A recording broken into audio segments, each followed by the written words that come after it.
Mesdemoiselles, Messieurs, bonjour. Nous assistons actuellement à une campagne, je dirais, à un mouvement, à un événement quand même des plus importants, c'est la reprise en main par la justice de son domaine d'activité. Longtemps déserté, longtemps occupé par des politiques, la justice reprend sa place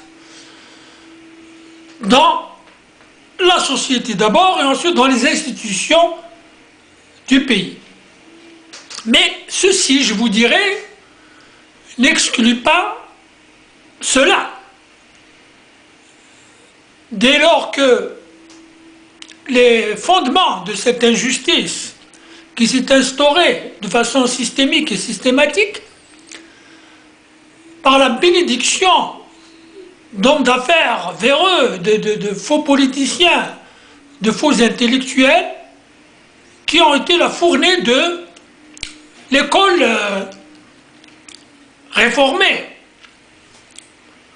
au sens de panne par les gouvernements qui se sont succédés.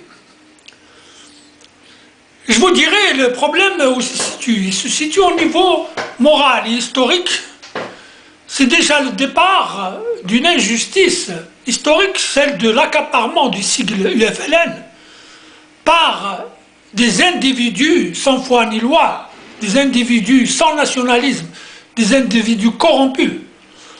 Par conséquent, cela ne me remplace pas mes 20 ans de voir que des personnalités, entre guillemets, parce que des personnalités de ce genre, je ne sais même pas si on peut les qualifier de personnalités, qui se retrouvent derrière les barreaux. Cela ne fait pas le bonheur du peuple si on ne remet pas les choses sur leurs pieds. Et il est important que la première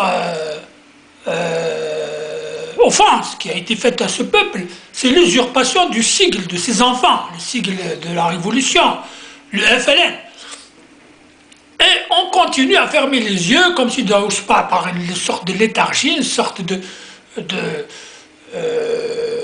d'amnésie ou je ne sais pas, on continue de faire semblant que cette structure du FLN est légale, elle est légitime. Il est donc important que l'on mette fin à cette usurpation, à ce vol, à ce hold-up, à cet acte criminel d'occupation illégale d'une légitimité qui appartient au peuple. Si aujourd'hui on n'a pas le courage d'arracher des griffes, des charognards, le sigle du FLN, rien ne se fera